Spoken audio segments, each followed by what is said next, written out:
जी बिल्कुल, जिस प्रकार से आपको बता दें कि 27 साल के बाद जो रिटर्निंग हुई है बीजेपी का दिल्ली में, इस पर बहुत ही कड़ी निंदा की जा रही है और साथ साथ इस पर जो कई सारा सवाल भी खड़ी की गई है।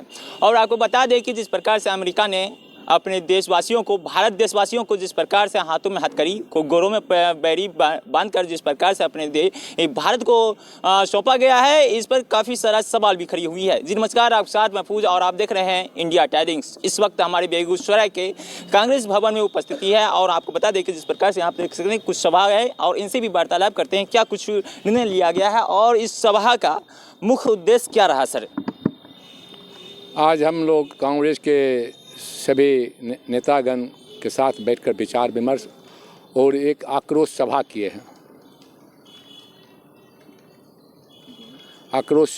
हैं। सभा हमारे देश के नागरिक के साथ जिस ढंग से अमेरिका के राष्ट्रपति के द्वारा दुर्व्यवहार किया गया, जंजीर में जकड़ कर भेजा गया, इसका हम लोग आज घोर निंदा करते हैं और देश के प्रधानमंत्री से इस्तीफा की मांग करते हैं। ऐसे प्रधानमंत्री को देश में प्रधानमंत्री के पद पर रहने नहीं चाहिए। जब हमारा नागरिक के साथ हथकड़ी लगाकर भेजा जा रहा है और प्रधानमंत्री चुनाव में व्यस्त हैं, प्रधानमंत्री देश विरोधी है, नागरिक विरोधी हैं, भारत की जनता का विरोधी है। ये भारत की जनता के साथ, उसकी अस्मिता के साथ खिलवाड़ कर रहे हैं। हम मानते हैं कि वो चुनाव में जीत रहे हैं, वो चुनाव नहीं जीत रहे हैं, उनका तंत्र जिता रहा है, इलेक्शन कमेटी उनको जिता रहा है। जनता के वोट से तो जीत ही नहीं सकते हैं, वो धर्म के नाम पर जीत रहे हैं। कांग्रेस पार्टी इसका घोर निंदा करता है और कांग्रेस पार्टी इसका घोर विरोध करते हैं हम लोग कि किसी भी कीमत पर नागरिक के साथ, देश के नागरिक के साथ ऐसा होता है। हम लोग रोड पर उतरेंगे और प्रधानमंत्री का विरोध करेंगे। लेकिन 27 साल के बाद वापसी बीजेपी का, ये कहीं ना कहीं इस बात को दर्शाता है कि कहीं ना कहीं दिल्ली में ऐसा कुछ काम है जिससे जो दिल्ली की जनता खुश नहीं हुई है। काम कुछ नहीं है, काम के बदौलत आपको कोई वोट नहीं मिल रहा है अभी। अगर काम के बदौलत वोट मिलता तो शीला दीक्षित नहीं हारती। अगर दिल्ली को में शीला दीक्षित का काम को हटा दीजिएगा तो दिल्ली बहुत छोटा पड़ जाता है। और शीला दीक्षित मुख्यमंत्री रहते हुए चुनाव हार गई थी। आज हम लोगों कांग्रेस के लिए खुशी की भी बात है कि केजरीवाल हार गए हैं, हम कांग्रेस कार्यकर्ता इससे खुशी हैं। और आक्रोश इसलिए है कि देश के नागरिक साथ प्रधानमंत्री के द्वारा देश के नागरिक साथ गद्दारी कर रहे हैं, इसके लिए आक्रोश भी है। दोनों बात है।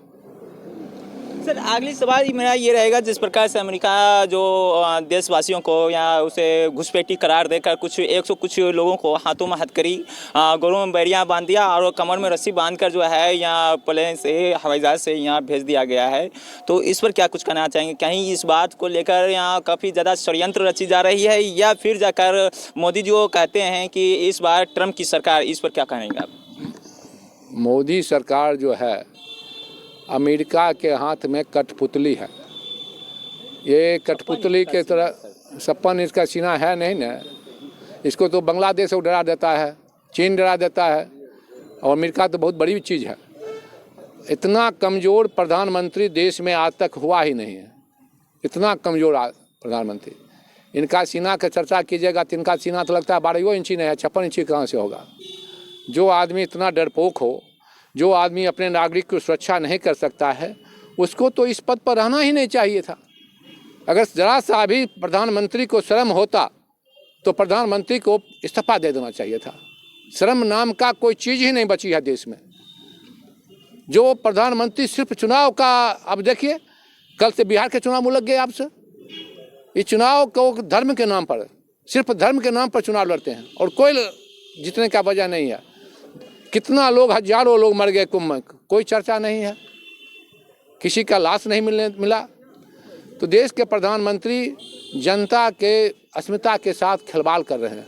हम कांग्रेस पार्टी इसका घोर निंदा करते हैं और देश के प्रधानमंत्री से इस्तीफा की मांग करते हैं।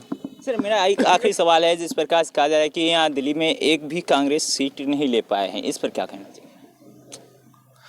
जीत हार में हम विश्वास नहीं करते हैं। हमें राष्ट्र सर्वोपरि है। अगर आज हम धर्म के नाम पर राजनीति शुरू कर दें तो मैं भी चुनाव तुरंत जीतना शुरू कर दूंगा। हमारे लिए देश सर्वोपरि है, हमारे लिए जनता सर्वोपरि है, हम उसकी लड़ाई लड़ रहे हैं। हमारे लिए गरीब जनता सर्वोपरि है और उनके लिए अदानी अंबानी सर्वोपरि है। यही बात है, हम चुनाव इसी में। तो आखिरी सवाल सर कि बिहार के अंदर क्या रणनीति देखने को मिलेगी सर? बिहार के हम अपने गठबंधन के साथी से आप लोगों के माध्यम से फिर से आग्रह करता हूं, अगर आपको एनडीए को हराना है तो कांग्रेस को आगे बढ़ कर चुनाव लड़िएगा, तब आपको सफलता मिलेगी। अगर कांग्रेस को दरकिनार कीजिएगा तो खुद दरकिनार हो जाइएगा, और जब दरकिनार हो जाइएगा तो फिर आपको उठना कठिन हो जाएगा। सच्चाई बात है। केजरीवाल जी हार गए, हम टोटल कांग्रेस पार्टी स्पष्ट रूप से कहते हैं, मैं पूरा खुश हूँ केजरीवाल को हारना चाहिए। बीजेपी को तो मैं तुरंत पटक दूंगा, बीजेपी में मेरे मामूली बात है, लेकिन हमारे साथ सबसे बड़ा धोखा केजरीवाल ने देने का काम किया। हमेशा गठबंधन जहाँ मौका रहता है गठबंधन कर लेता है, जहाँ मौका होता है गठबंधन तोड़ देता है। हम लोग सभी कांग्रेस पार्टी हैं, सभी लोग को लेकर चलते हैं, कोई मेरी बदनामी नहीं हो, इसी में हम लोग अपना जान गंवा रहे हैं। हम आज भी बिहार के लीडर से ही आग्रह करते हैं, महागठबंधन के जो भी साथी हैं, सोच समझ कर आज गठबंधन कीजिए, कांग्रेस को आगे लेकर चलिए, आपका बिहार में विजय होगा। कांग्रेस को पीछे कीजिएगा तो आप भी पीछे रहिएगा। जी बिल्कुल, जिस प्रकार से आपको बता दें कि बहुत ही बड़ी बात कही गई है और कहा गया है कि जिस प्रकार से केजरीवाल ने यहाँ छल-कपट करने की कोशिश की है और उनकी वजह से ही ये जो है हालात उत्पन्न हुई है। लेकिन बात ये स्पष्ट कहा जा सकता है कि 27 साल के बाद जो वापसी हुई है बीजेपी का, ये काफ़ी जोरदार वापसी हुई है। और ये देखने वाली बात यह है कि आगे दिल्ली में क्या रूपरेखा रहेगी और बिहार की बात करें कि बिहार में भी क्या रूपरेखा रहेगी, ये देखने वाली बात होगी।